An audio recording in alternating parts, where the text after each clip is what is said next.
So I'm just going to start recording. So welcome everybody. This is a webinar that Caroline and I thought was very important with the work that we do and for ourselves and for our colleagues. And it came about as, a real deep passion to be able to help people to enjoy the work that they do and to be able to sustain that work, really. And we'll be talking a bit more about our own experience as we go through the webinar. We very specifically wanted to open this up to anybody working in a job where they're caring and working with other people who may have experienced trauma and not necessarily have post-traumatic stress disorder, but have experienced trauma in the past where that might come up as a result of the person caring for them or working with them. And we will be talking about the definitions in a few slides.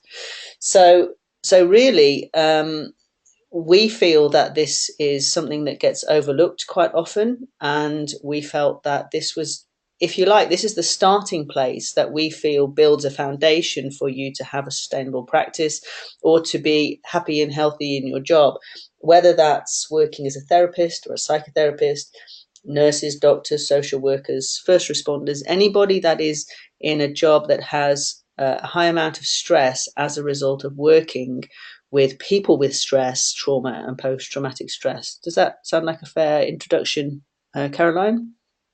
It does, and I'd like to add to that list volunteers Yes. and clerical workers as well. Often clerical workers are forgotten, and we'll mention the reason why. I'm mentioning those a little bit later on in the slide. Okay, brilliant. So I'm just checking. If I pause every now and then, it's because I'm reading the messages that are coming in. I'm getting sound, no picture. Sorry, Jackie. Everyone else seems to get it. Can you poke around a little bit and check your sound and check that you're connected in properly? Okay. So some of you may know us and some of you may not know us. So we're going to also introduce ourselves. But first of all, I want to just say why we think this is important. And I've started off by talking about that a bit.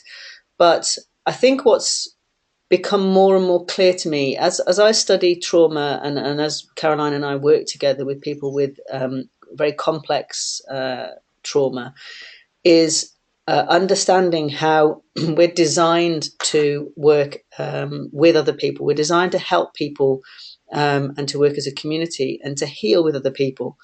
And actually, a lot of the recent study into trauma suggests that people are more predisposed to experiencing trauma if they haven't had specific bonding experiences and aren't able to bond with other people. But what we've noticed in our own practice and in other successful practice is that those people that do bond with the people they're caring for or they're helping get remarkable results. And our work in Bosnia has been very interesting because when we switched to working with them as a community group, where we had communities healing with each other and healing as a group, we noticed remarkable results. So as far as I'm concerned, for best practice, we have to enter into that kind of connection with the person that we're helping or the people that we're helping. And of course, as you can imagine, that's going to have an effect on us. And if we want to work in an empathic practice, then feeling empathy and feeling and sharing with somebody what they've experienced is part of the healing process. But if we're going to do that, how do you look after yourself? How do you become somebody who's lost connection or has no connection and is very isolated, gets that connection and begins that healing process? But at the same time, look after yourself and ensure that you are meeting your own needs and that you're not experiencing vicarious trauma and compassion fatigue and burnout. So we're going to talk more about that. Caroline, do you want to add anything to this? Yeah, there's a lot that's been written about overcare, and I can remember quite a few years ago writing an article for an EFT magazine called "When Caring is Caring Too Much," I think was the title. It's not always the understanding, well, what exactly does that mean? So we're going to talk, really what we're talking about today is another way of talking about overcare. You go into the professions that we go into because we are caring, empathic people, and it's recognised that the mere fact that we care so much almost sets us up. If we don't have the understanding and the know-how in how to prevent burnout, vicarious trauma, compassion fatigue, that we are more susceptible to experiencing those things. So we really felt it's important to have a much better understanding of what it's all about, and then also what you can do about it to prevent it from happening to you, so that you can continue in your practice and have a greater enjoyment of your role, and be able to do the job that you really went in to do with perhaps even better than you thought you might be able to. Yeah, I think it's more easy to recognise that we've gone into a caring profession because we care. It's harder to spot when that caring gets too much and becomes out of balance. And of course, it's a little bit like anything. Sometimes it can creep up on you if you're not aware of the other factors that stressors in themselves and individually don't necessarily need to be a danger, but it's when you begin to have multiple stressors and multiple things and you're not able to pay attention to them, then it can creep up on you. And that's one of the things we want to be able to sort of draw attention to. Yeah. So this is a picture of one of the groups that we work with in Bosnia, where we teach them hot conscious breathing, and we teach them what stress is. We teach them why they're experiencing what they're experiencing in physical, mental, and emotional responses, and that gives them a much better understanding of why they feel the way they do. And then when we teach them the skills, they have much more awareness of the impact of the techniques and how they can use them better. So they have a kind of physiological as well as a mental and emotional response to them. So we just wanted to share that picture with you. Okay, so next slide. So this is a little bit of an introduction to us both. I'm going to let you start, Caroline, because my introduction into this specific area of work came from you, and I think it's a good idea you start. Okay, well, I won't sort of say too much about going further back, but before becoming an EFT matrix for imprinting, and since then a number of other modalities practitioner, I had quite a long history in working in community, so working mainly with isolated older people and as a youth worker with young people. And before being a youth worker as a clerk for the youth service on the estates in the town near where I live. And all of you'll see how that's relevant as we go on.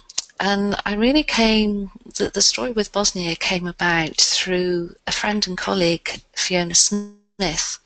And Fiona had come across the British charity Healing Hands Network, who had been providing mostly hands-on therapies since 1996, so immediately after the war, and they continue to work out there and are doing a lot of work in the UK as well with veterans. And Fiona asked me would I be interested in going with her to Bosnia to do a little pilot project, really, to see how effective EFT and matrix reimprinting might be with the clients of Healing Hands Network in Bosnia. Now, for those of you who don't know, the clients in Bosnia are all people who have experienced some of the worst atrocities of the war in Bosnia. So they were interned in concentration camps.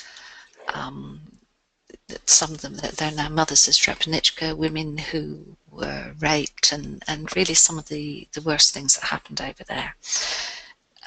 So as Sammy has already said, there really is complex trauma that they're still experiencing. So I went with Fiona, and we had a very amazing 2 weeks over there and learned an awful lot. I probably learned more from them than they did from us. And came back and sort of, as time goes on with these slides, I'll share a little bit more about the effect it had on me, because it did have an effect on me.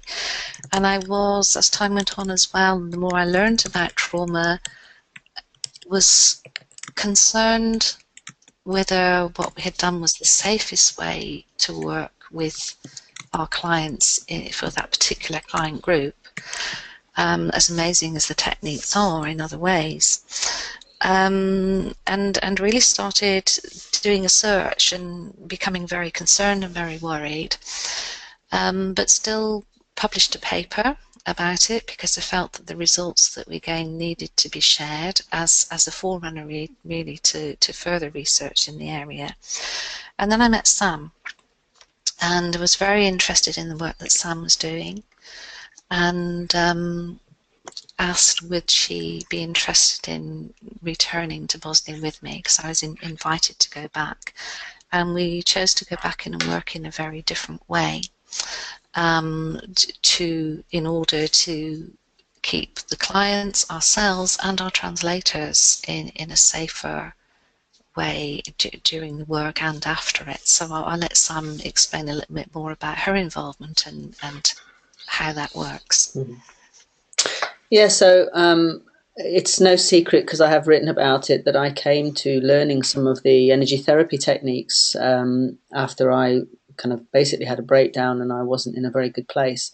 And it's through learning those skills and having a background in teaching, it seemed the obvious choice for me was to share those things and those tools and those skills that I was learning, and sort of show by example how you can heal and you can change physically, mentally, emotionally.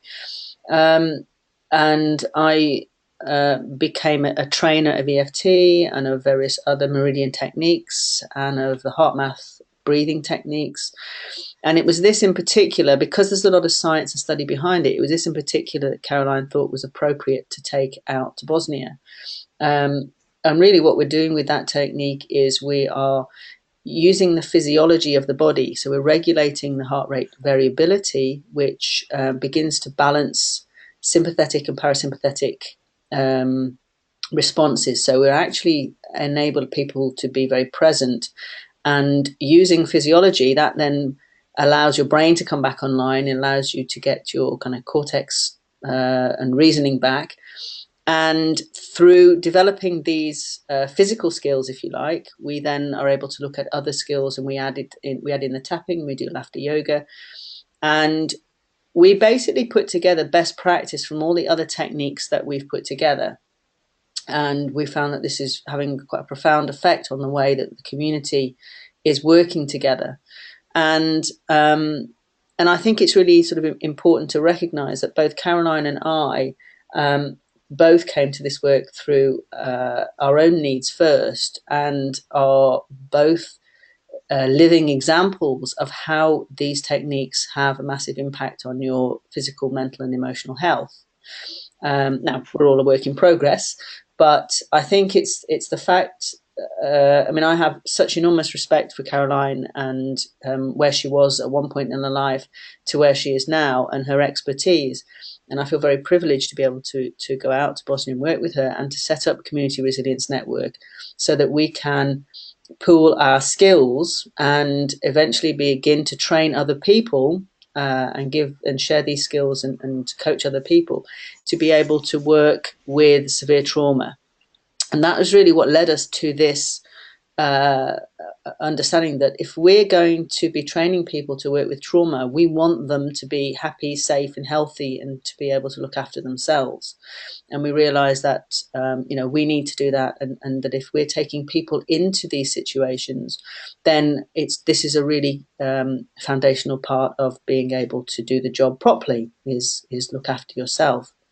So like Caroline, I did a lot of self-work, and now run 2 or 3 businesses. Still get slightly stressed doing that, but it's all very exciting, very good work, and I get enormous sense of joy from what we do. But at the same time, as we'll talk about later, having that sense of joy isn't enough you do have to ensure that you have other things in place and that you're monitoring yourself and you're monitoring the amount of work that you take on and the way in which you do look after yourself. So we're good at helping each other with that. And we're good at the way we've set up our other help and support in order to be able to do that.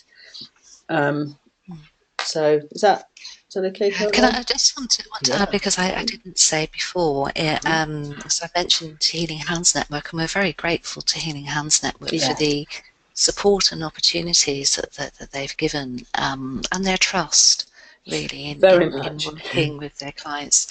We set up Community Resilience Network as a separate thing, and we're working in partnership with Healing Hands Network in response to things that our clients in Bosnia were asking. They wanted to work with groups in their communities, and it's a different model to that Healing Hands Network have. And so it was really in response to what they're asking us, and then we've extended the remit to work in other areas as well.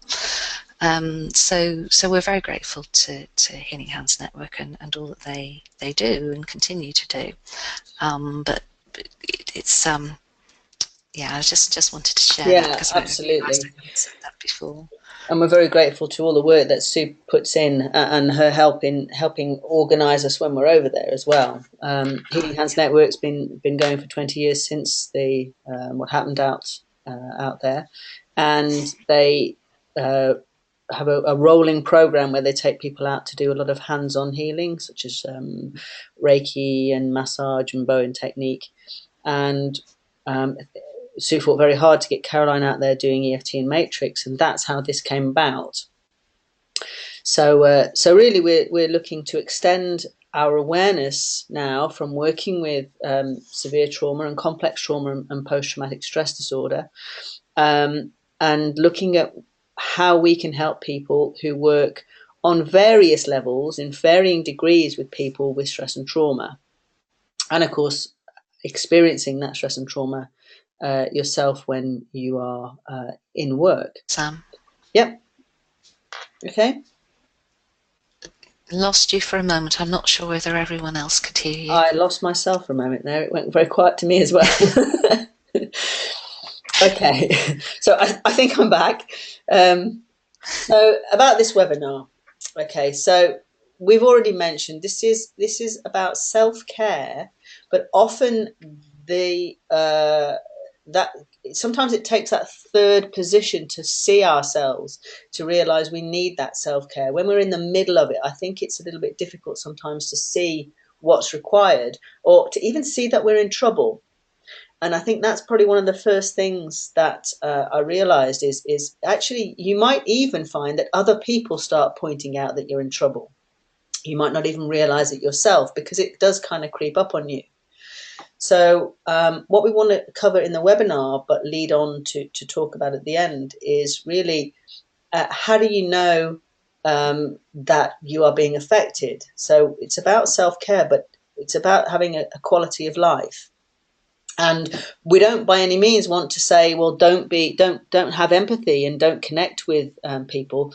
I heard someone recently talk about they went to accident and emergency, and they were quite distressed, and they sat there for about 2 hours and couldn't get any of the nurses or any of the people there to make eye contact with them. Now, if you think about eye contact is where we do connect with other people. And obviously the nurses and the people in that position are so snowed under and so stressed that they have to protect themselves. If they might make eye contact, they may be distracted from what they're doing. They've got to really try and stay focused on what they're doing, and almost deliberately avoid eye contact so as a way of looking after themselves. But of course, it's not good for them to do that. That may go against what they're there for and what they feel they should be doing, but it also isn't good for the people on the receiving end of that. And this person who was telling me the story was quite upset and quite distressed about the fact that they just couldn't get anybody to make eye contact. So it's understanding, do we even know when we are starting to struggle in our jobs?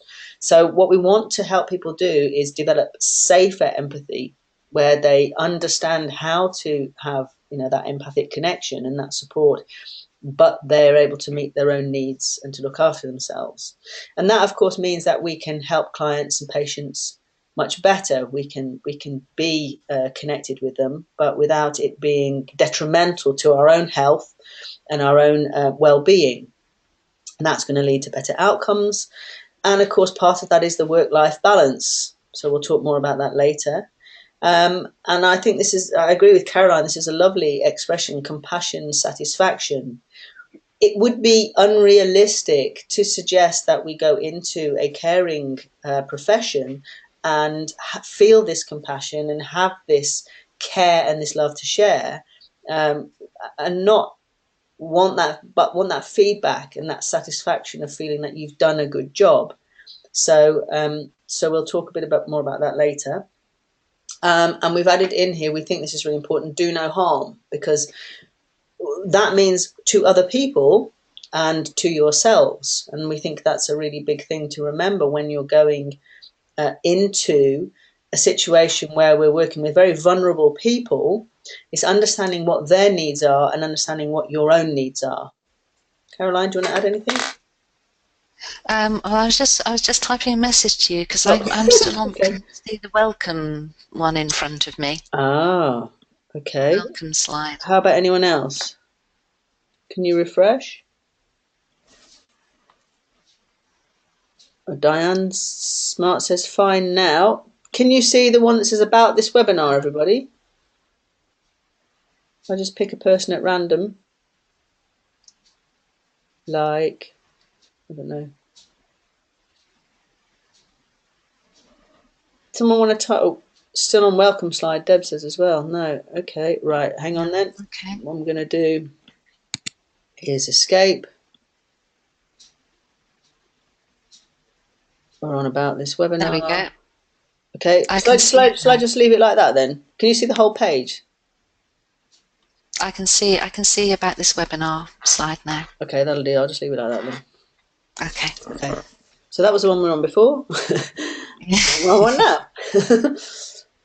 Okay, so as you can see, I just ran through that. So Caroline, do you want to add anything to that? No, I think because we're going to be covering things as we go through. So it's really just to explain what we're going to cover. And it's screen. I'm just checking. All fine with me. Okay, thank you. Thanks, James. Okay, lovely. So obviously one of the things that we wrote about was compassion fatigue, vicarious trauma and burnout. And we think a really good place to start is understanding what trauma is and what vicarious trauma is and what compassion fatigue and burnout actually are. And what we want to encourage you to do, we know this is only a short webinar, but what we want to encourage you to do is to start reflecting on where you are with this. And you may be self-employed, you may be employed for a kind of small business or company, or you may be employed by a bigger service like the NHS. But this will apply to you in slightly different ways, but fundamentally it is going to be, all of these points will be relevant one way or another. So we did look at different definitions and different explanations, and we're probably going to discuss them as we go through. Compassion fatigue is often referred to, it has another slightly different connotation, which is like when we get lots of things on the television and lots of events where we're being asked to donate money and people feel that they've kind of just run out of, in the end they just think, well, I've given to this and I've given to that and I've given to that charity and I just, I can't keep giving. So compassion fatigue can refer to feeling kind of worn out by the constant sort of demand by charities for money for one charity's got this need and another charity's got this need. And I think certainly after the big Live Aid, there was a very big, such a massive drive. Then there was this big drop off after, thinking, well, I've given so much, I can't keep giving. So this is not to be confused with that. this is on a more personal level for people who work in the caring profession. And the definition we've got here is in caregivers working with trauma and survivors. And it's a deep emotional reaction and accumulated over time. Caroline, have you got anything more specific written there from the different definitions we collected, or do you just want to add a bit? I think as we go through, we'll probably be covering it a little bit Yeah, it more. does kind of get a bit more detail, doesn't it? So if you can imagine that we will be able to identify compassion fatigue and the other definitions more by symptom shortly. So when we come on to looking at how do you know, or how do you know you may be going into this territory, I think that's what makes it a bit more apparent and a bit more clear. So vicarious trauma, we discussed that in order to understand what vicarious trauma means, we need to understand what trauma is. And the definition, because it keeps it simple, that I tend to refer to is Dr. Robert Scares, one of the top researchers and specialists in trauma. And he talks about powerlessness and a threat to survival. Now, if we experience a fellow person's threat to survival, it also means that we can feel that is a threat to our own survival as well at the same time. So vicarious trauma, and although it's a secondary PTSD, what we're really talking about is a first person experience. It is a real threat to your own survival through either witnessing a threat to someone else's survival or a trauma that someone else experiences, or by paying witness to it when they either tell you about it or you read about it and you experience it. So you experience it secondhand, but your response to it is a first-hand traumatic experience. Okay, you actually experience your own trauma as a result of witnessing or paying witness to somebody else's traumatic experience. Yeah. And I would add reading about it as well. And that's when I mentioned clerical workers previously. If you're constantly writing reports on the abuse of children, for example, domestic violence, and maybe you work for the police and you're writing assaults, and you're the person that has to typing on it constantly, day in, day out, then that has effect on you in exactly the same way. And you are unlikely, as somebody in that situation is unlikely to have had any training to be able to help themselves recognize any reactions they may have to that and how to cope with it. So I just wanted to add that in for people to consider as well. I've got it's a little lengthy, but it's a very good definition of vicarious trauma from the Figley Institute. Right. Can you hear me? Yes. Yeah, can. So vicarious traumatization is a negative transformation in the self of a trauma worker or helper that results from empathic engagement with traumatized clients and their reports of traumatic experiences. Its hallmark is disrupted spirituality or meaning and hope. And originally that term was coined in reference to the experience of psychotherapists working with trauma survivor clients, but it's since then been expanded to include really anybody who works with people who've experienced trauma. Yeah. Thank you. That's brilliant. Okay. So, so if you're working with somebody that's had a traumatic experience, it is about how you receive that information and how you are able to process that. Okay, so it is very much a trauma in itself for you.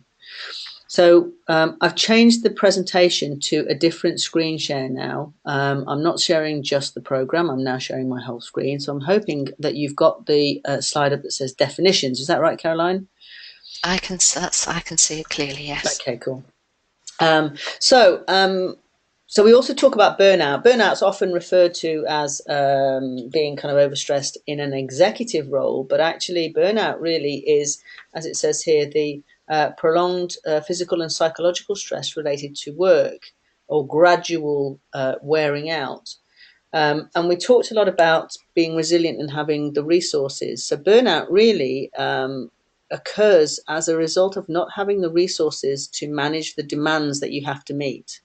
And that can be multiple things. That can be one specific thing that's draining you. But really, experiencing ongoing trauma, experiencing compassion fatigue, and other stressors. So it doesn't have to just be work stressors, but the combination of work and home stressors and stressors, other things that you're managing and juggling at the same time, can lead you to not have enough resources to meet the demands of everyday work or work-life balance.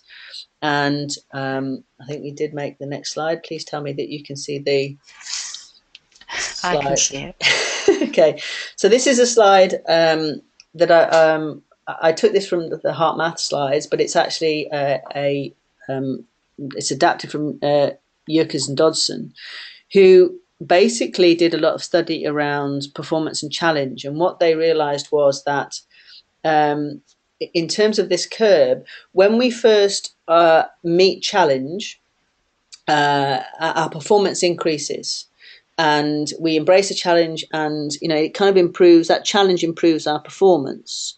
But then over a prolonged period of time, we can kind of engage and we go into this period of maximum efficiency. But if we think about those resources and maintaining those resources, unless something else changes and we're able to have additional resources to make this sustainable, it isn't sustainable in itself. So what tends to happen is we tend to kind of start to become hyperactive in order to meet those demands. And of course, any further prolonged period of time of that causes emotional exhaustion and physical and mental exhaustion as well. So this is for anybody. This is not necessarily in a situation when you're working with stress and trauma. This is for anybody who is working at a job or working in a situation or living in a situation where they don't have the resources to meet the demand or to achieve the performance that they wish to achieve. And we'll come on to the concept of what you wish to achieve in a little while. Over a prolonged period of time. Something else has to happen in order to build resilience, to maintain efficiency and efficacy, so that we are able to sustain our performance and meet the challenge. Okay, so that's to be it's to do with the relationship between performance and challenge. Okay, so can you see the next slide, Caroline? Yeah, it's working fine. I'll let you know if I can't. So. Okay, good. I think I've sussed it now. James says that's better. Thanks, James. And everyone, this is why Sam's doing the technical stuff. If I was doing it, you would see nothing. So see, there's a little choice when it says show my screen. I can show just the one program or my whole screen, and I've now decided that showing the one program doesn't work. I'm now showing my whole screen. That's the difference. Okay. So we're going to invite you to think about yourself and the work that you do. And we're going to look at some of the different risk factors, some of the things that aren't necessarily, some of them are beyond your control, some of them are not beyond your control, but we feel that beginning with what possibly predisposes you to certain experiences or to experience your work in the way that you do. So we invite you to have a look at these lists and to see where you see yourself in these factors. So so if we look at the personal aspects, and now Caroline and myself have already talked about a bit about our own personal history, and we come from different backgrounds. We have different belief systems, different experiences, and that leads us to experience the work that we do in a different way. And we both know what our triggers are, and Caroline knows what mine are, and I know what Caroline's are, and it does help us to look after each other as well as keep an eye on our own responses. It's very common in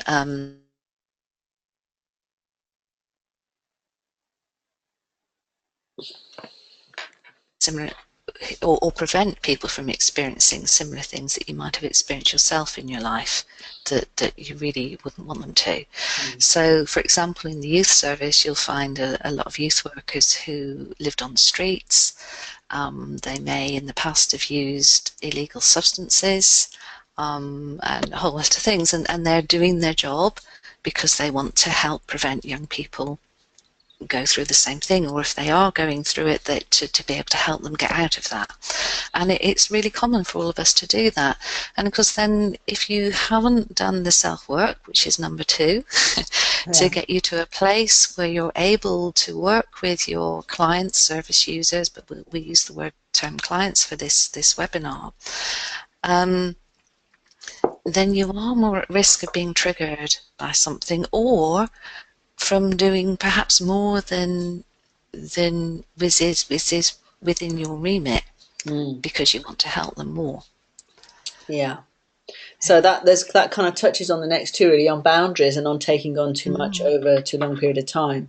So defining, do you know what your boundaries are? Do you know kind of professionally what is appropriate, and personally what is appropriate for you? What are your needs?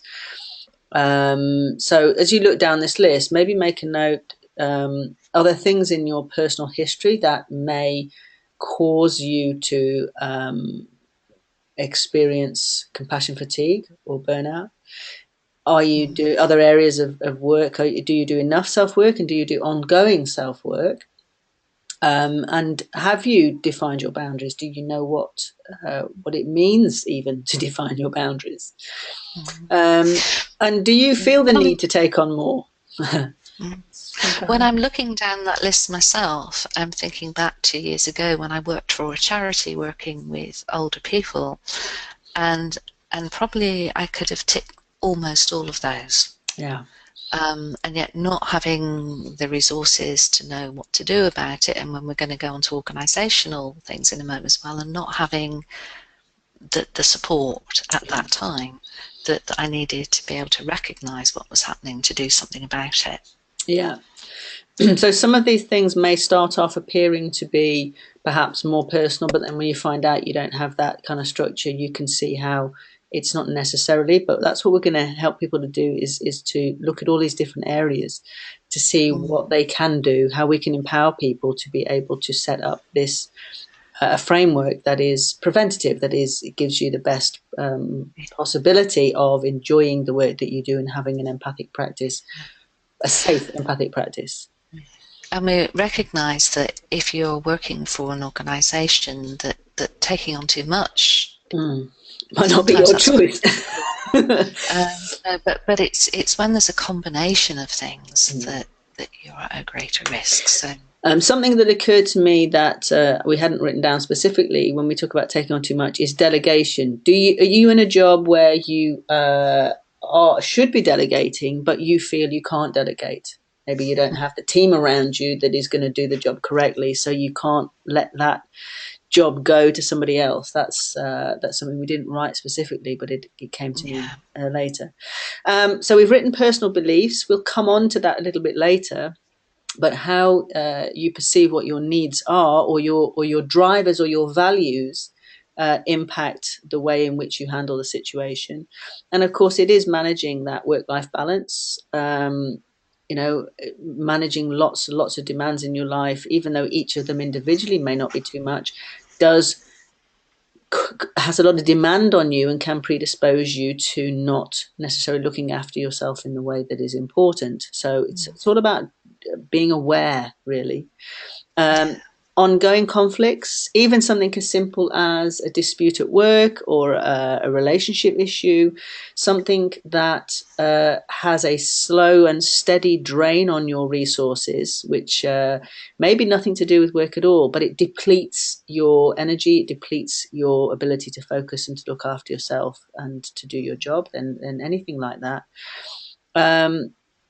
We put expectation of outcome and unrealistic expectation of outcome, which we will come on to later, about what is the remit of your job and what do you feel, and it kind of connects to boundaries and taking on too much as well, and beliefs actually. And then we talked about having the resources. We talked about being able to meet the demand. And so anything like lack of experience or lack of coping skills or lack of skills is obviously going to have an impact on how you're able to manage things. So do you have enough tools in the toolbox to be able to help you when so someone, Nigel's written here, it's the old airline safety check scenario. If oxygen masks are deployed, put yours on first before helping others. Absolutely. I Absolutely. agree. So, So, so all those things, though, that it's so easy if you're not recognizing it, that you slip into that. Oh, just do that a little bit more, a little bit more, a little bit more. And I said that I could have ticked most of those boxes. This was pre-EFT days, a long way, and before I was very, very ill with ME. I was re-experiencing a trauma that had happened many, many years before, trying to work and save and rescue all these poor, isolated older people, listening to their stories, because often I was the first person that they'd seen in quite some time, not having the resources to do it, and I have a very sick son at home as well. So, and the stress of that and the demands of that and trying to juggle everything, but and the guilt that goes with it, feeling I should be home caring for my son, but I can't be leaving all these older people because who else is going to take care of them? It's a combination of things sometimes that chip away and wear away at you, and the prolonged stress that causes. yeah. So, and I agree. Sometimes we don't even realize that we're kind of getting into that quagmire a little bit. So just moving on to look at how that first slide about our own kind of position. Then, when we meet the client, how does that impact our health when we're dealing with clients or patients? So, we may have very challenging clients with very difficult responses to treatment or very complex issues. Or maybe challenging in their behaviour. You could be Yeah. working with clients who were violent. Yes. Or very resistant. And you've been given the job of helping somebody who doesn't appear to want help. So how does that impact you? Also, how do you manage, how do you deal with your own feelings when working with clients who are victims of intentional cruelty? And certainly with complex trauma and post-traumatic stress, that may be the case. You may be called upon or choose to work with perpetrators, which has specific issues and may be sometimes a challenge to your values, but you feel that's the kind of work you want to do or the work you've been given to do. And then basically we've just got different ways of understanding complex trauma. So mass scale disaster, that could be things like tsunamis and earthquakes or mass shootings. Suicidal clients can be very complex to work with. And clients who become quite dependent. So how do you manage that? And that certainly connects with your boundaries and boundary issues.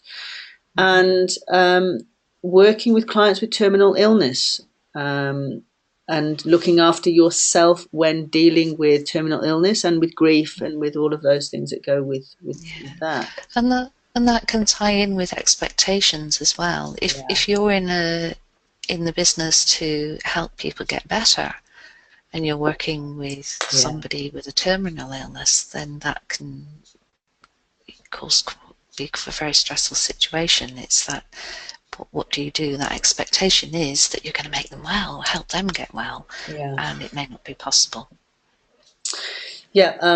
Diane's just written, I think that the pressure of other workers can impact also, as you can sometimes be seen as not coping and therefore you continue. So that's true. It is about our sense of self in our job and with colleagues. And sometimes when other people are not coping with their own work, we can tend to be the one that takes on their sense of not coping. So there are quite complex dynamics if you're working with other people or working within a team or working within a hierarchy of an organization about who does the buck stop with, or who is the one that carries the weight of the situation if other people around you are struggling. It usually falls on the strongest one. And as they say, if you want something done, give it to the busy person. So it can be the person that appears to be coping the best is the person that ends up carrying a lot of the weight of other people's issues. And there'll be people who will have the most referrals as well from outside agencies. Yeah. I knew which social workers to refer to. Right. Creating more stress on them, but I didn't know that at the time. Yeah. So that's very true. It's a good point. Thank you, Jan. So we also then coming on to the workplace, and I know that some of the people that are joining us are self-employed, but it still applies to you. What is the workplace structure for your supervision and mentoring? Are you able to talk about your experiences with clients? Do you have a chance to have feedback with somebody? And this is not necessarily your self-work. That's a different thing. There is your self-work, and then there is your supervision and mentoring, and your ability to reflect on your work with your patients or clients. And do you know, whether you're self-employed or within an organization, do you know what the chain of command is? Who's got your back? Who is the person you go to when you're struggling or when you need to lean on somebody else? We should all be aware of what that structure is. And if we don't have that support, that can create enormous stress for us, because we do tend to be the one that is very isolated in dealing with the situation. So that system is really vital. In terms of restrictions, have you been given a job to do but not been given the responsibility to do it, or not been given the resources to do it? Are you somebody whose job it is to help other people, but you're doing all the admin all the time, and you can't actually do the job that you joined to do? And this is not what you signed up for, as they say. You'll end up doing something else. Now that seems to be happening more and more, and in the past 8 years or so, in my 9th year of private practice, the majority of my one-to-one clients are people who've been in helping and health professions, and that's a constant cry. That you go into the job because you want to work with the people and help people, and you end up spending hours and hours doing the admin, or have you sent an email here, an email there, and there's constantly more and more to do and little time to do it. And we hear tales of people catching up, doing all their notes on one day, going in on the weekend, when they're supposed to be doing immediately after seeing a client or patient. It happens.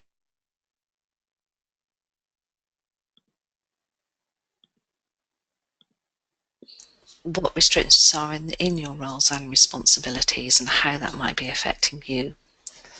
Yeah. So the next thing we put is clear protocol and up-to-date information.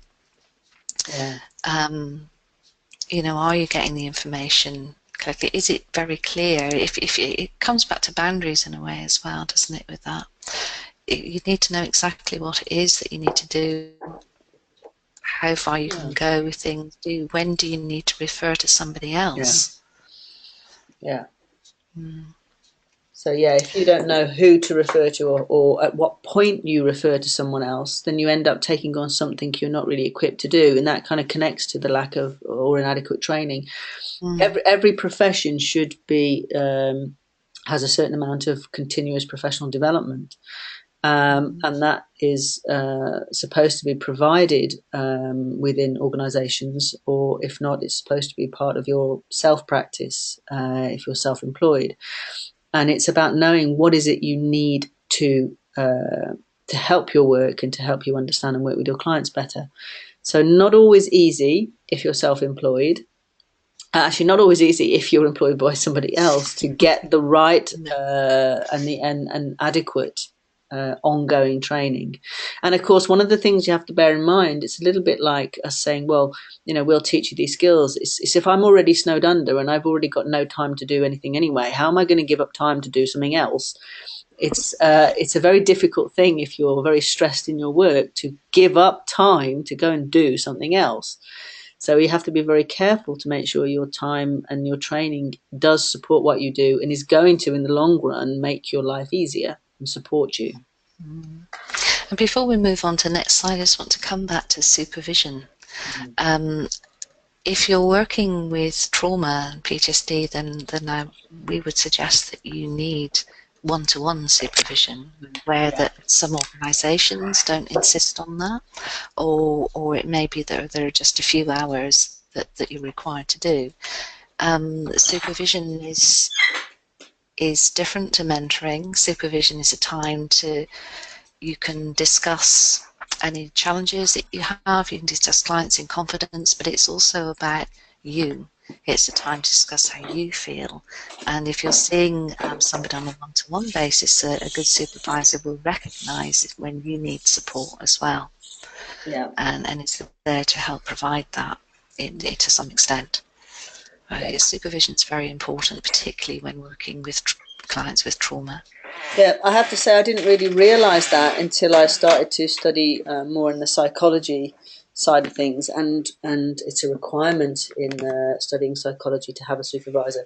It makes such a difference. I have colleagues that I work with and swap with, and I have my own work, but being able to go to somebody that I know is more experienced kind of on a professional level and have be able to talk about my relationship with my clients, my relationship with the work that I do, it's very subtly different and has quite a big impact on you as a professional.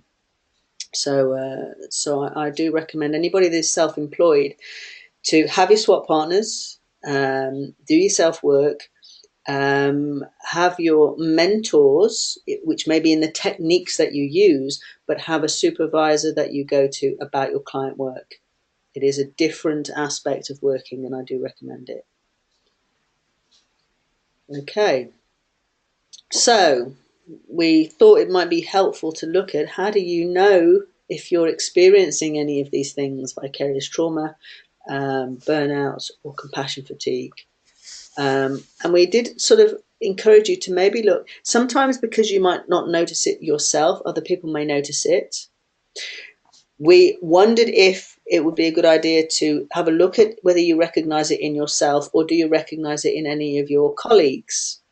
And also to slightly highlight that if you recognize it in your colleagues, is it possible that you have it yourself, but you're more likely to recognize it in your colleagues, if that makes sense? What we tend to perceive, we tend to be experiencing. So is it something that you notice in other people, or is it something that you're noticing in yourself? So hopefully the slides are all working okay. People say that they are now, sorted now. Someone says, sorted, good. Okay, so physical symptoms, and we've got the guy with the bad back there, but one of the classic signs of symptoms of stress are headache and digestive issues, exhaustion. I spell that right, doesn't it? Right to me, exhaustion. Yeah. I think that's right. I suppose heartburn can also be a digestive issue, but just anything to do with circulation, actually, and blood pressure. Sleeping, change in sleep patterns, sleeping too much, sleeping too little, just a change in sleep pattern. And physical pains or other physical symptoms. And what I wanted to remember to point out here was that when we offer the one-day workshop, which we'll be holding, we would like to make sure that anybody that has any physical symptoms, we will be able to work with people on those symptoms so that they fully understand what their specific symptoms mean to them. If you've got a bad back, if you've got shoulder pain, if you've got digestive problems or headaches, we will help connect that to very specific things that are going on for you, very specific things in your perceptions, in the way that you work, or in the issues that you have, so that you can, not only will we be helping you develop a kind of long-term plan, or a prevention plan, but we will make sure that we do all that we can to focus helping you with your specific individual issues. So, Caroline, do you want to add anything to the physical? No, no, that says it all for me. You're the expert on the symptoms and the physical stuff. I leave it to Okay. you. So, and just to kind of qualify that, if you don't know already, that the conscious health practice, or coming from German New Medicine and Meta Medicine, conscious health practice really helps you to understand how you experience certain situations, and therefore why you get specific symptoms. And in that connection between the two is really very empowering for you to be able to do something about it, not just on the physical level, but on your emotional, and even on your spiritual and psychological development. So we help you understand what's going on for you, really. Okay. So mental.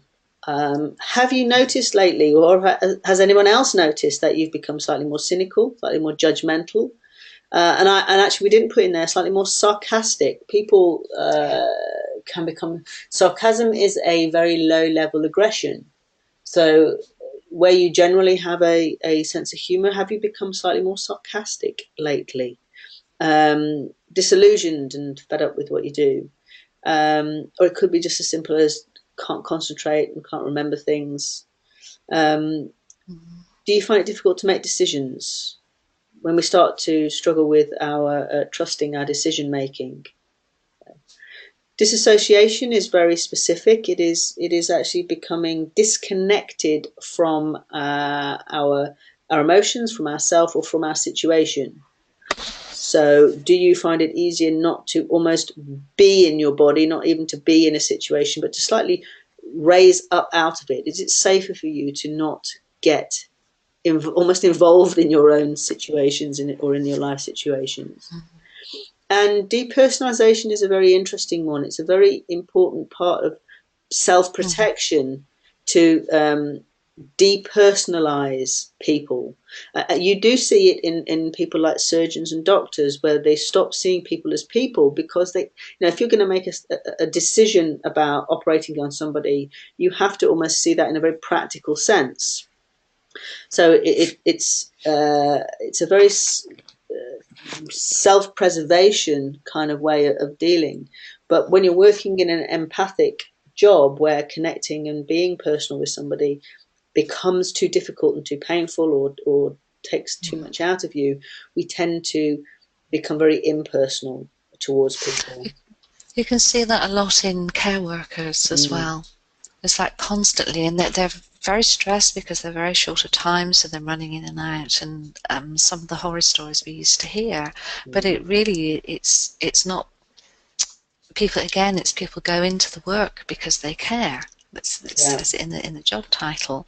So I think this is a very interesting one as well. It really something that strikes at the core of why you go into the work in the first place, that you're an empathic, caring person, but the effects of compassion fatigue is that you become less empathic. Yeah.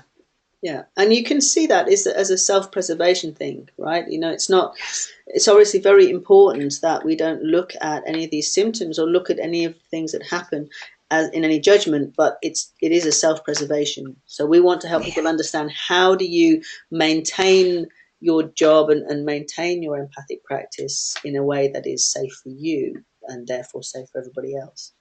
And we have on there self-blame. I touched it then; it just moved it. Self-blame.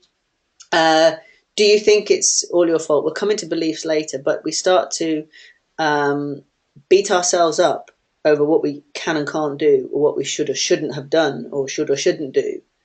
Do you tend to turn inwards on yourself when you find that you're struggling? Okay. So, emotional.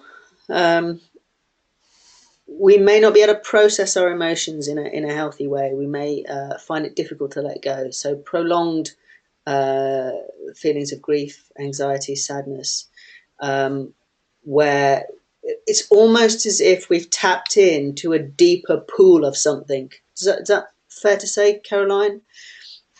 I think so. I think we Yeah. start to So, connect with a bigger source of this emotion, especially if you're working with people on the same theme of loss or of anxiety. We start to it becomes less about connecting with that person on an individual level, but we start to understand the greater sense of grief and anxiety. And of course, and also that then resonates with our own sense of these things.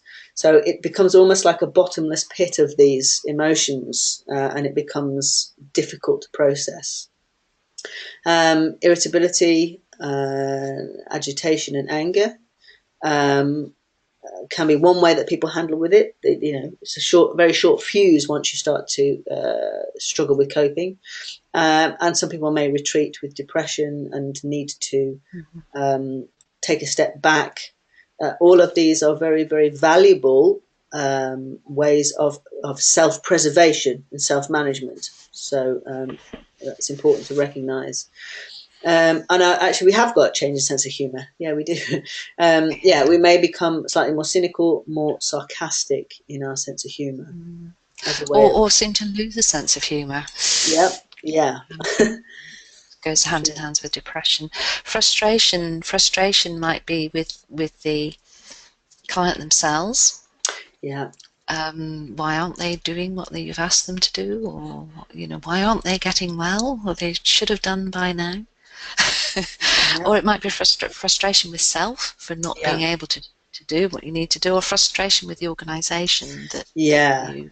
Yeah, and that can And become frustration with society and the government and the world, yeah. and because obviously if it's finding it difficult to meet the needs of what you want to do to help in the way you want to help, um, you can end up sort of feeling that on multiple levels. Mm-hmm. Just a little response to Jackie, who says, this is a fab webinar, just let's share that. Yes, we will share the PowerPoints afterwards, so don't worry about making notes, we'll share the PowerPoint. And so you can concentrate on the discussion.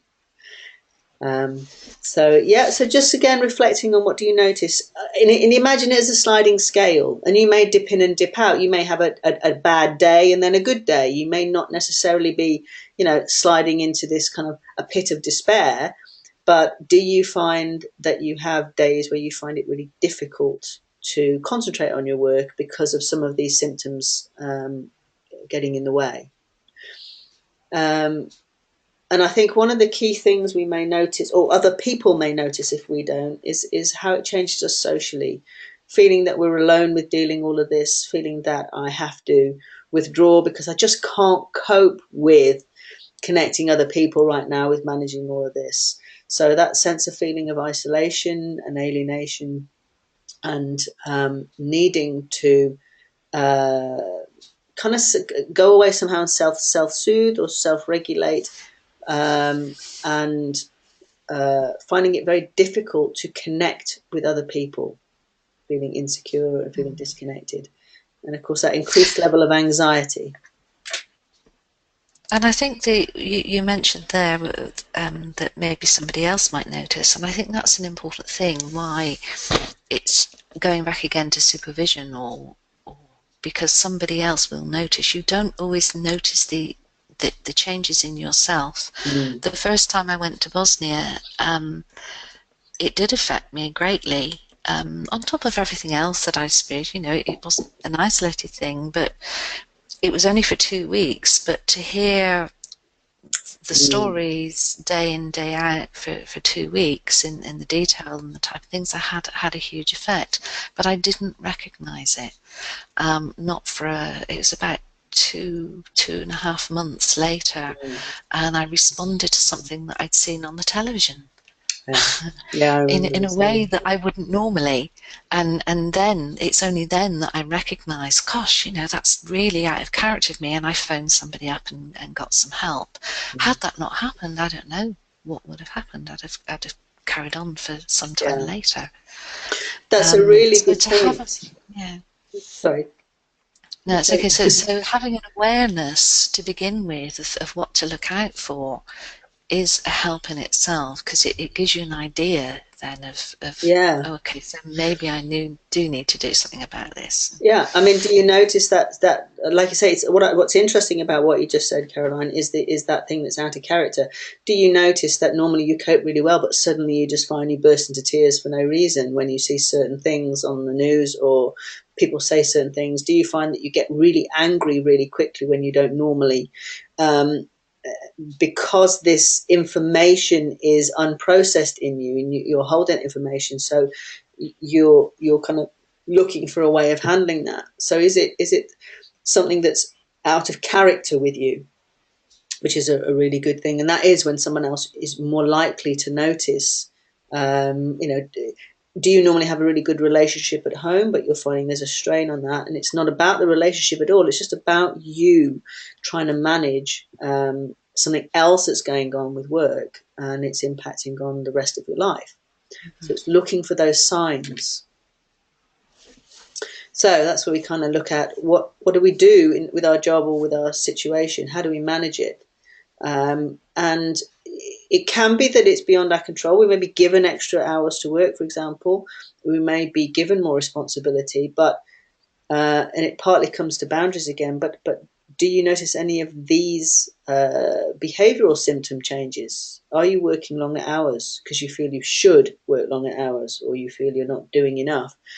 Are you working beyond what your kind of job remit is, or what your responsibility is? Are you taking on more? Are you not letting go when you should let go? When a client needs to go, are you allowing them to be referred?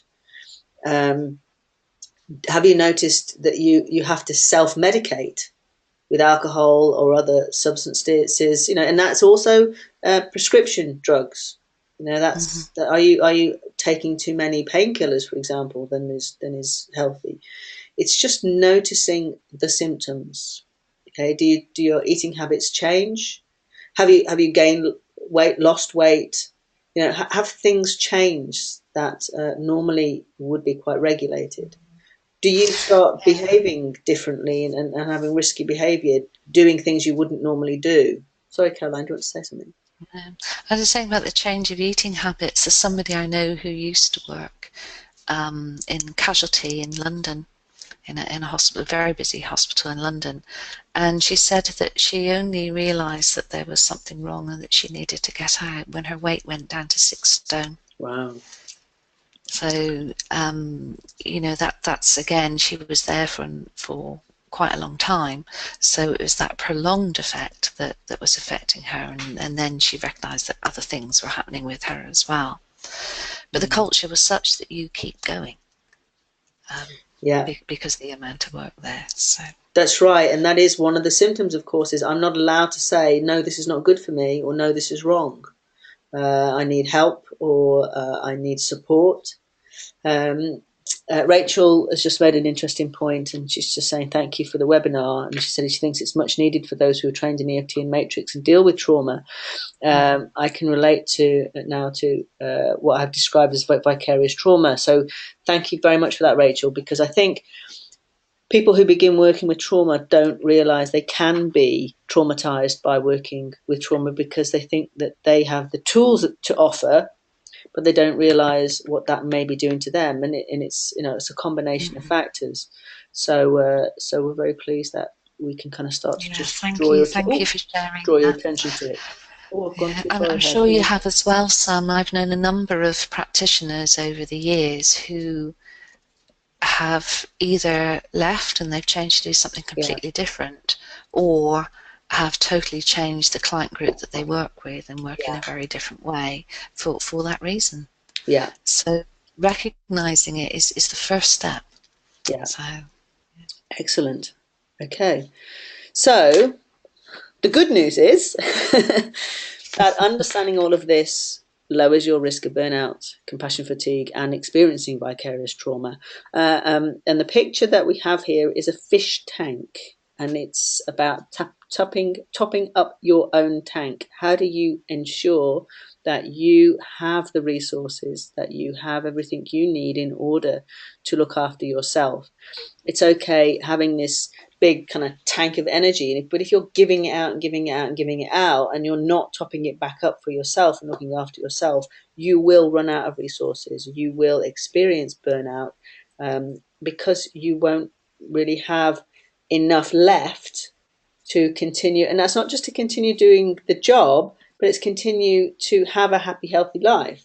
If you're using all your resources in your job without topping your tank back up for yourself and looking after yourself, then something else will have to give.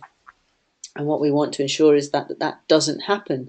You know, you came into this job for a reason, and the world needs people like us helping other people, and we want to ensure that people can do that job to the best of their ability and to get satisfaction out of doing it. So really the idea of introducing this is that we can start to look at what predisposes you to these things, to experiencing vicarious trauma or compassion fatigue and burnout. What kind of preparation can you do to ensure that you are safe going into your job? What kind of protection do you need when you're working and in your organizational skills in order to be able to do your job effectively? And really build a prevention program that means that you are constantly self-monitoring and constantly aware of your own needs and your own issues, really, and your own ability to look after your well-being. And I'm going to just add in here about protection. Caroline knows I have a thing about protection. If you're coming from an energy therapy background, and I appreciate not everybody is, but in the energy therapy world, there is a whole thing about kind of energetically protecting yourself. Okay, this doesn't work if you want an empathic practice. We're designed to connect with people, and we're designed to process trauma and process with people. If you go into your job protecting yourself energetically, what you're not allowing is to create safety for your clients, and you're not connecting with your clients. Protection means ensuring you have the right resources, ensuring you are in a position to be able to have enough resilience, enough skills, enough energy to be able to help those people process and to be able to connect and care and have empathy. If you're zipping up and protecting and doing all that stuff, you are not connecting and you are not sharing empathy. Okay, you are part of the process. We need to connect with people. Okay, you are participating in somebody's trauma relief and somebody's healing as a caregiver or as a therapist. So in this sense, I want to make it really clear that protection means that you do everything in your power to ensure that you have all the resources that you need to do your job successfully and to look after your own needs. Okay, and that's whether it's physically, mentally, emotionally. It's about having the resources. Okay, Caroline, do you want to? You've explained that very well. I agree with you wholeheartedly. I used to come from a very different idea.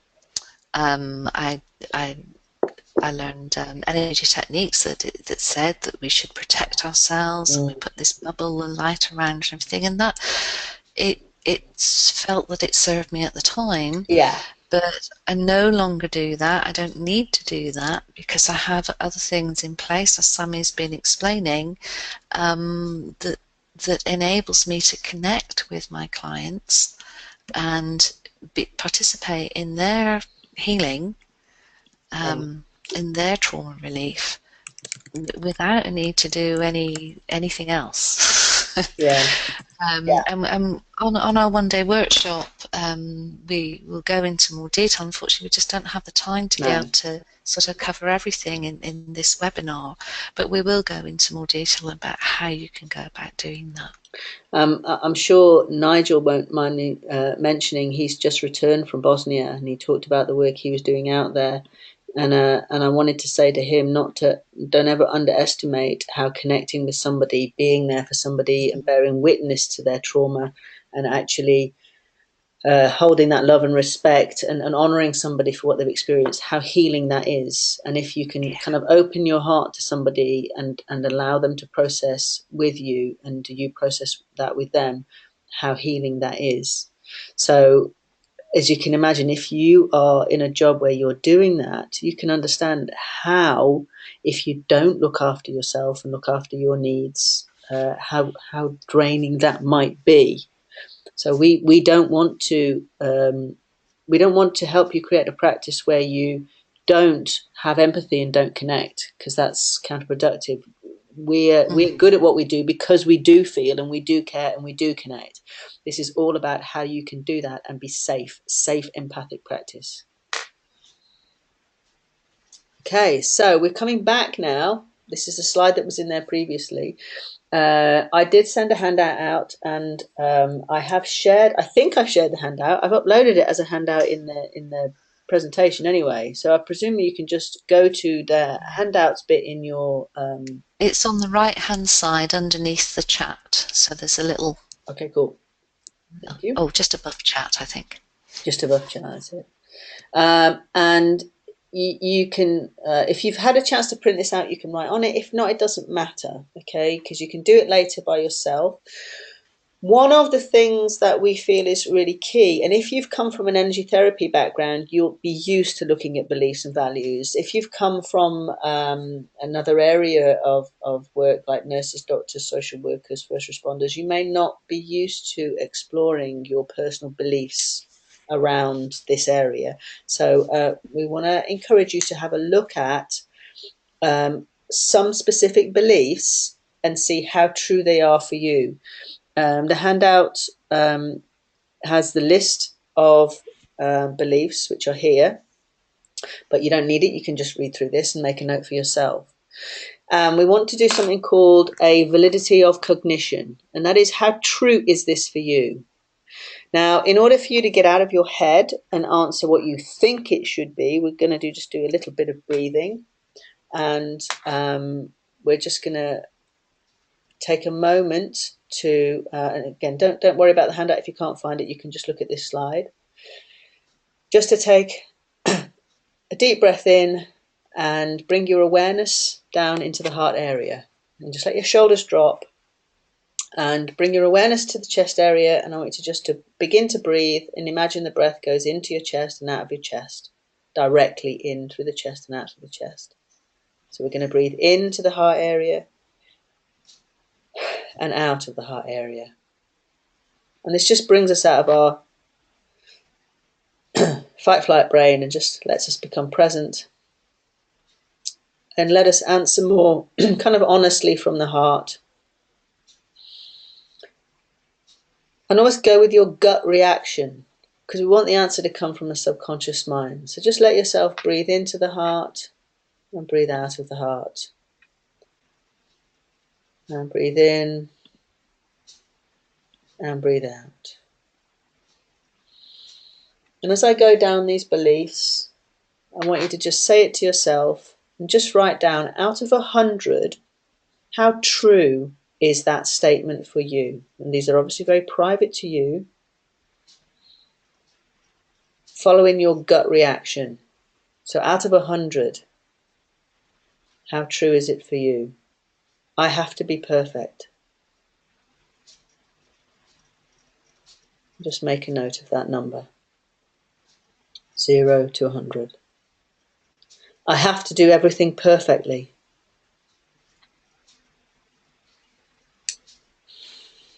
It's all down to me.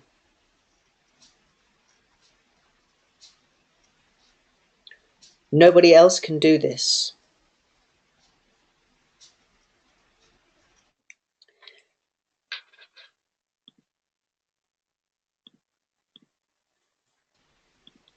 So I paused then when I disappeared. It's okay. If I care enough, I will be able to fix this, him or her. If I care enough, I will be able to fix this, him or her. I'm responsible for keeping everyone safe.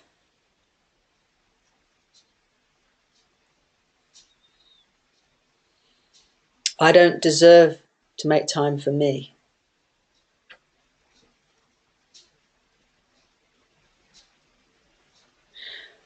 I'm the best person for the job.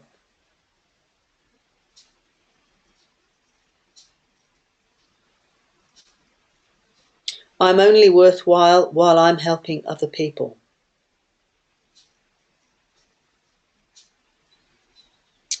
I can't stop until it's fixed. I should take on more.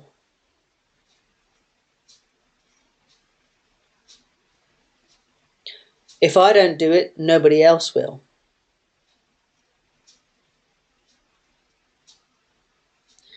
The authorities won't fix it, so I have to.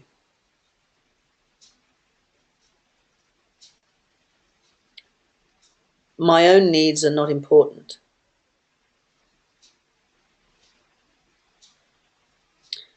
And I'm not good enough. And if you have the sheet, there is a space at the bottom with 3 or 4 more little lines. If you realize you have a belief I haven't mentioned here or we haven't put up, just make a note of that now. What do you feel is true about you, about your job, about your role in your job?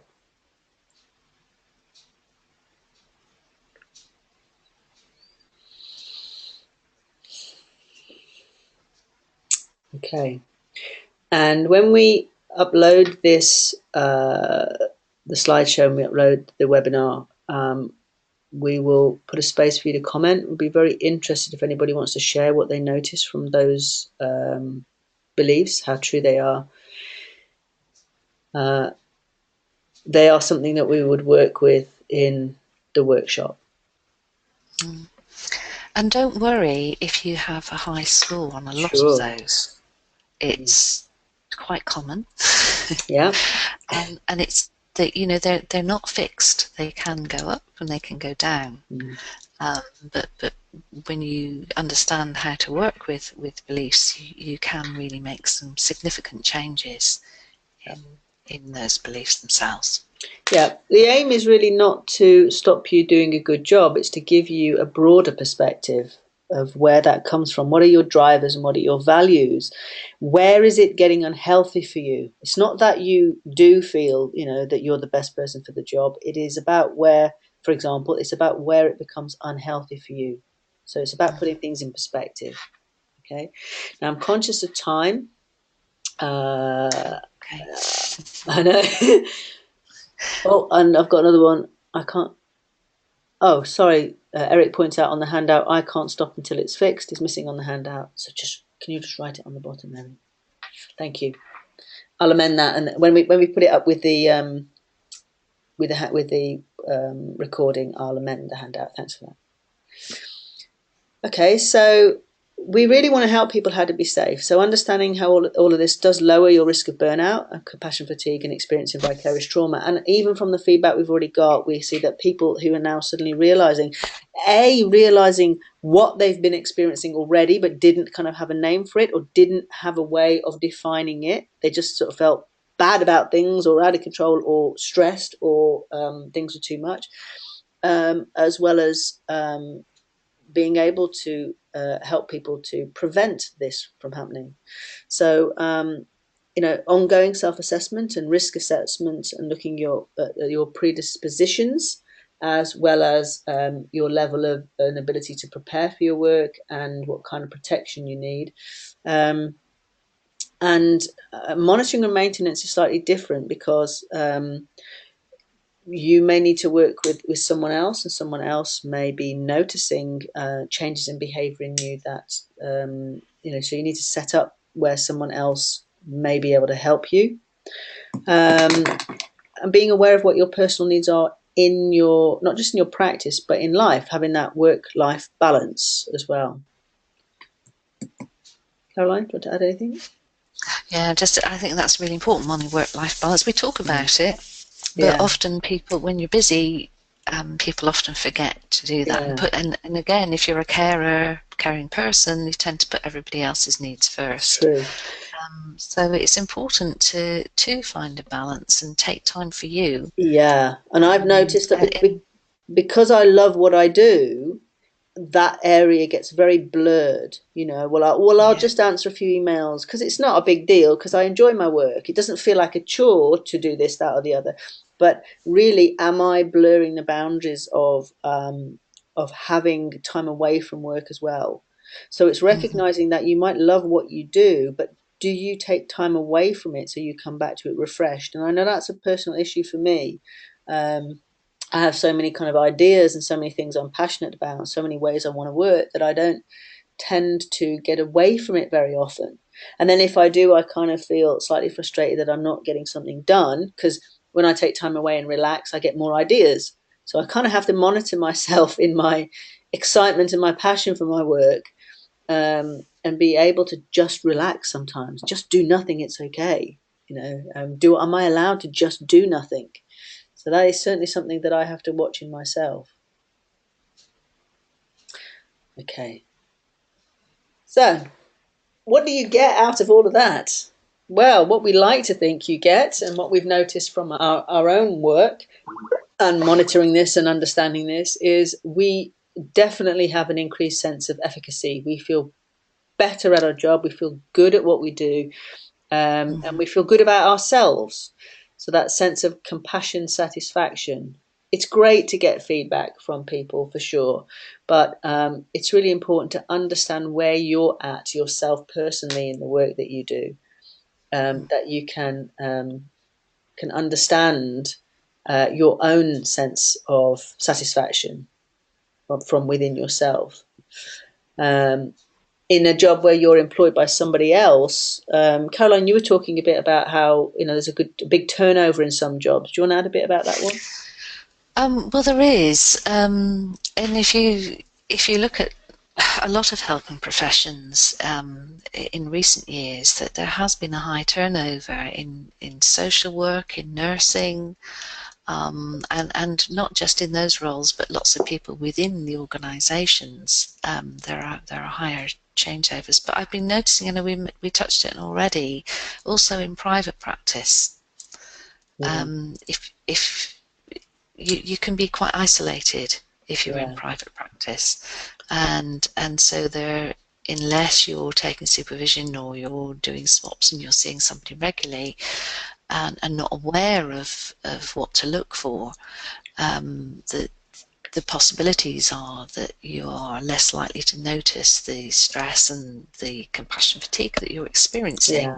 and so we'll leave and do something completely different, you know. So I just got a yeah. couple more comments here. Thanks to Linda. She's saying being a counsellor with long history of ME makes me realise how vital self-empathic professional practice is. Great to hear you emphasise the importance of still being empathic with others, but with yourself simultaneously. And I think Yeah. that's the real key. Is how it wouldn't work. We choose these jobs because we have empathy, because Yeah. we have possibly have a natural capacity to help other people. So it wouldn't make sense to say to people, well, don't get too involved, don't connect with people, because that's what we do. That's why we go into what we do. So the key is to understand how you can be resilient, how you can monitor yourself so that you can be more effective, so that you can give more without giving away your own resources, where you can still look after yourself at the same time. So thank you for that. That's really good.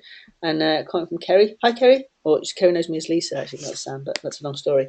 Work-life balance is something that has been mentioned to me a lot by a colleague of mine in recent months, and something I very much need to address. It's quite a hot topic, I think, Kerry, in a lot of jobs, but I think most people don't understand how to go about it. And the trouble is, because if you're in a job where you love what you do, it is very difficult to differentiate, because it's almost like what you do is who you are. And I know that, I do what I do because of who I am. And therefore, trying to differentiate between work and who I am in other roles, in my personal life, is quite difficult. So what we want to do is we want to offer people ways in which they can manage that, and kind of notice the different roles they play, and notice how you can still be yourself in your relationship and be yourself in your family roles, and be yourself at work without creating any kind of dangerous areas where you don't understand what your needs are.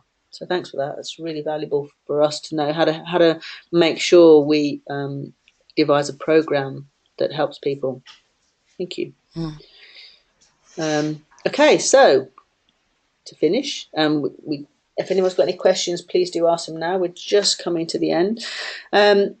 This is the first time we've offered this workshop, and this is the first webinar. We will do more of these, and we will be designing this to be an online, personal kind of self-resource workshop as well. But the first time we're going to do this, we're going to do this in Telford, in Shropshire, at the Madeley Court Centre Hotel. And we're going to just create a one-day workshop. So we'll look at all of the things we've been talking about, but we're going to devise a program where people have a program where they can be self-monitoring and kind of self-regulating and look at all these areas. We will do some personal breakthrough work, but we will also have some practical support and practical help on what to do and where to go to. We decided that it was a really valuable training, and we put a price on it of $197. But because what we're trying to do is raise awareness of our own work and our projects, and in particular at the moment the project in Bosnia, we're going to just ask for donations of 75 plus for the day's training. And if you go to communityresiliencenetwork.org, in the middle you will see the latest blog is about this workshop. And the link that you see there for Golden Giving is on that blog, and you can click and go straight through to make a donation. If you make a donation of £75 or more and fill in the details, we'll email you with details about the workshop, which is on Sunday the 10th. We're heading back to Bosnia on the 23rd of July for 2 weeks. And, you know, this will be Sam, it'll be your third trip, I think, and it'll be my fifth, and my fifth. And I really wouldn't be able to continue to do the work that we do there and in my private practice without having the understanding and the tools that we're going to be sharing on the workshop. Yeah, and that's a really good point, actually, because what some people who don't know us might not be aware that both Carol and I have our own private practice, and we see clients privately. We also run the Community Resilience Network, plus other projects and writing and other things to raise awareness, and running these webinars and workshops. So, you know, we do, and obviously we have a life as well. So we do try to practice what we preach. We do try to share our own experience, and then that's what we hope to do, is to share the benefits of our ups and downs and of what we've learned along the way, as well as share with you and meet the needs that you have. The idea is we build an ongoing support network, which we hope to grow, but that's as we grow this.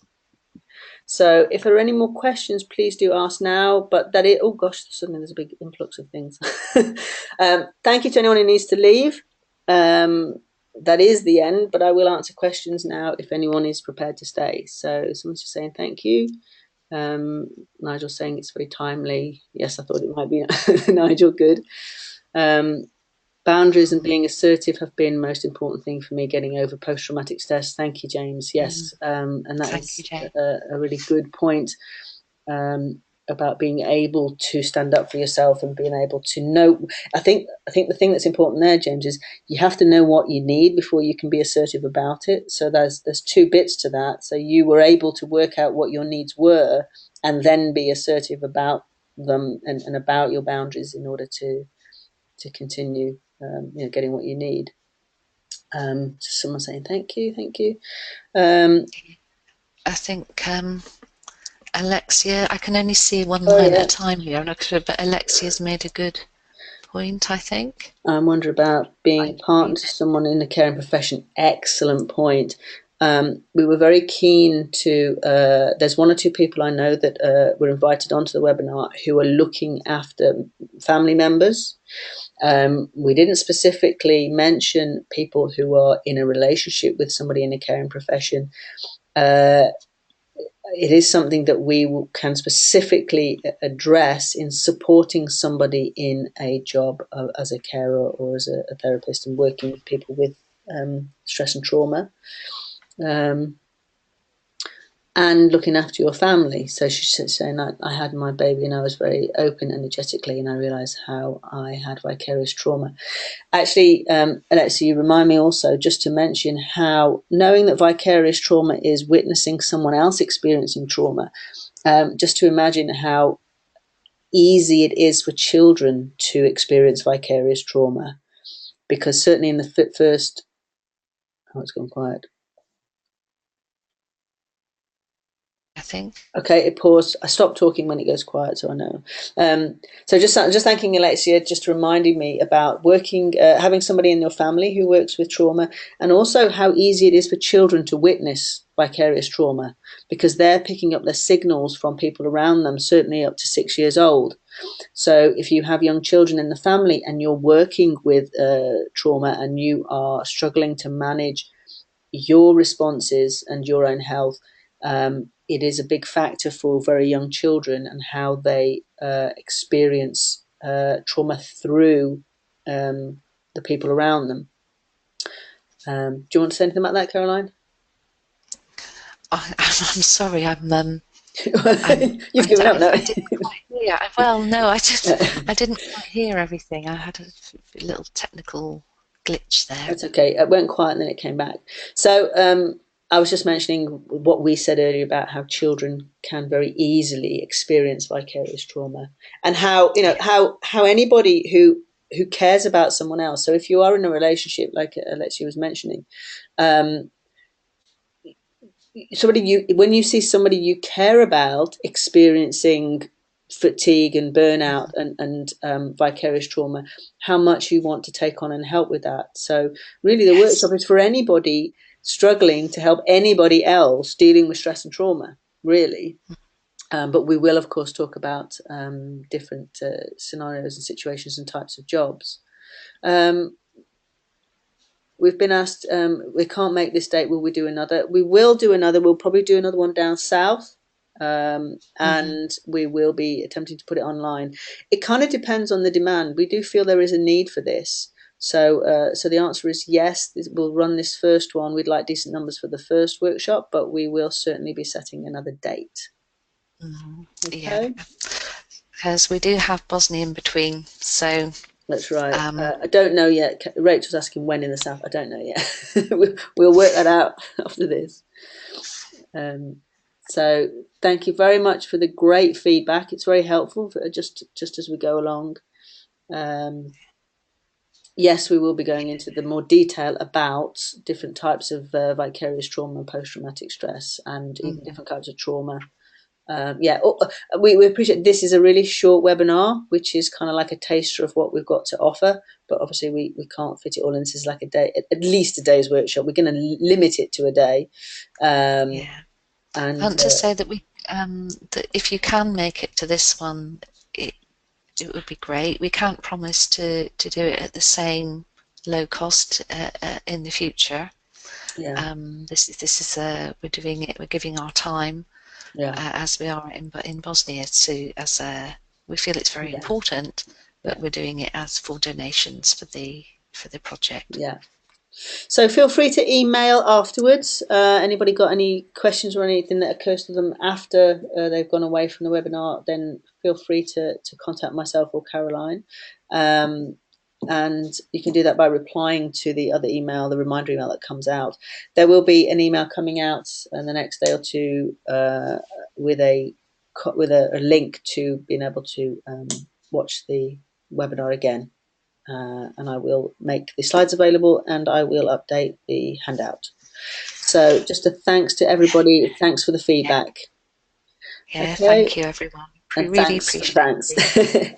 Okay. So take care everybody, and I will end the recording now and take care everybody. Bye.